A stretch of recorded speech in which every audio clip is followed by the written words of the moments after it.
Friends, welcome to my channel. ಇವತ್ತಿನ ದಿನ ನಾವು ಸ್ಪೆಷಲ್ ಆಗಿರೋ ರೆಸಿಪಿ ಜೊತೆ ಬಂದಿದ್ದೀವಿ. ಅದಕ್ಕೂ ಮೊದಲು ನೀವು ನಮ್ಮ ಚಾನಲ್ಗೆ ಸಬ್ಸ್ಕ್ರೈಬ್ ಆಗಿಲ್ಲ ಅಂದರೆ ಸಬ್ಸ್ಕ್ರೈಬ್ ಆಗಿ. ನಾವು ಕಳಿಸೋ ಎಲ್ಲ ನೋಟಿಫಿಕೇಷನ್ಗಳು ನಿಮ್ಮ ಮೊಬೈಲ್ಗೆ ಮೊದಲು ಬರುತ್ತವೆ. ನೋಡಿ ಫ್ರೆಂಡ್ಸ್, ನಾವೀಗ ಜಾಮೂನ್ ಮಾಡ್ತಾಯಿದ್ದೀವಿ.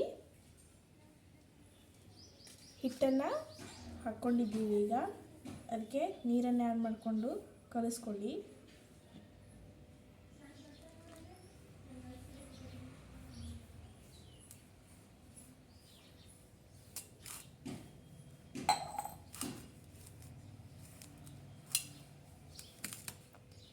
ನೀರನ್ನು ಸ್ವಲ್ಪ ಆ್ಯಡ್ ಮಾಡಬೇಕು.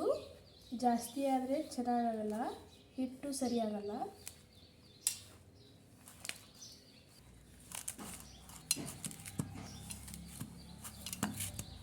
ನೋಡ್ಕೊಂಡು ನೀರು ಹಾಕಬೇಕು.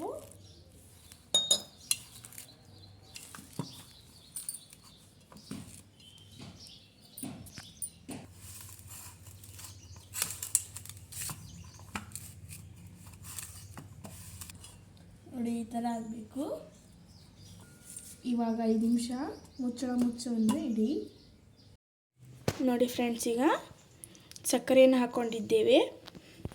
ಈ ಲೋಟದಲ್ಲಿ 1.5 ಸಕ್ಕರೆಯನ್ನು ಹಾಕ್ಕೊಂಡಿದ್ದೇವೆ.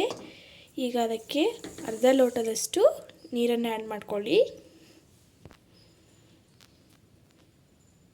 ಸ್ಟವ್ ಹಚ್ಚಿ ಮೀಡಿಯಮ್ಮಲ್ಲಿಟ್ಟು ಕುದಿಸ್ಕೊಳ್ಳಿ. ನೋಡಿ ಫ್ರೆಂಡ್ಸ್, ಈಗ ಸಣ್ಣ ಉಳ್ಳೆನ ಮಾಡ್ಕೊಂಡಿದ್ದೇವೆ. ಈಗ ಹಣ ರೆಡಿ ಆಗ್ತಾಯಿದೆ. ಆಲ್ಮೋಸ್ಟ್ ಅಲ್ಲಿ ರೆಡಿಯಾಗಿದೆ. ನೋಡಿ ಫ್ರೆಂಡ್ಸ್, ಈಗ ಹಣ ರೆಡಿಯಾಗಿದೆ. ಸಕ್ಕರೆ ಒಟ್ಟು ನೀರಲ್ಲಿ ಬೆರೆಸಿ ಕರಗಿದೆ.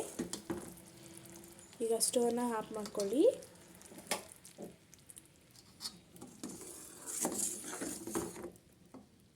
ಇದನ್ನು ಒಂದು ಕಡೆ ಎತ್ತಿಟ್ಟು ಒಂದು ಪಾತ್ರೆ ಇಟ್ಕೊಂಡು ಅದಕ್ಕೆ ಆಯಿಲನ್ನು ಹಾಕ್ಕೊಳ್ಳಿ.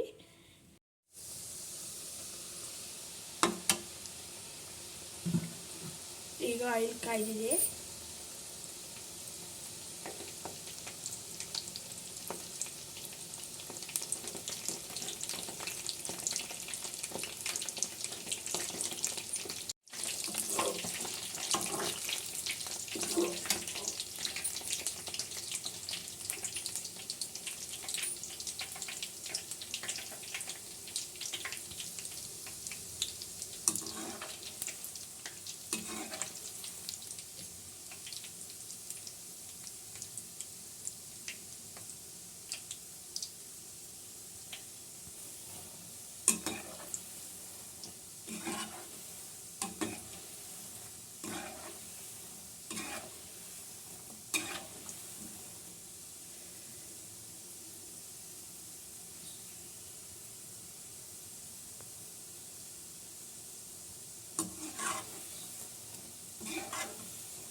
ಈಗ ಪಾಕ ಆರಿದೆ. ಅದಕ್ಕೆ ಜಾಮೂನನ್ನು ಆ್ಯಡ್ ಮಾಡ್ಕೊಳ್ಳಿ. ನೋಡಿ ಫ್ರೆಂಡ್ಸ್, ಜಾಮೂನ್ ರೆಡಿಯಾಗಿದ್ದಾವೆ. ಓಕೆ ಫ್ರೆಂಡ್ಸ್, ಈ ವಿಡಿಯೋ ನಿಮಗೆ ಇಷ್ಟ ಆದರೆ ಲೈಕ್ ಮಾಡಿ, ಶೇರ್ ಮಾಡಿ, ಕಮೆಂಟ್ ಮಾಡಿ ಹಾಗೂ ಸಬ್ಸ್ಕ್ರೈಬ್ ಆಗೋದನ್ನು ಮಾತ್ರ ಮರಿಬೇಡಿ. ಮತ್ತೆ ಮುಂದಿನ ವಿಡಿಯೋದಲ್ಲಿ ಸಿಗೋಣ ಫ್ರೆಂಡ್ಸ್. ಬಾಯ್ ಬಾಯ್.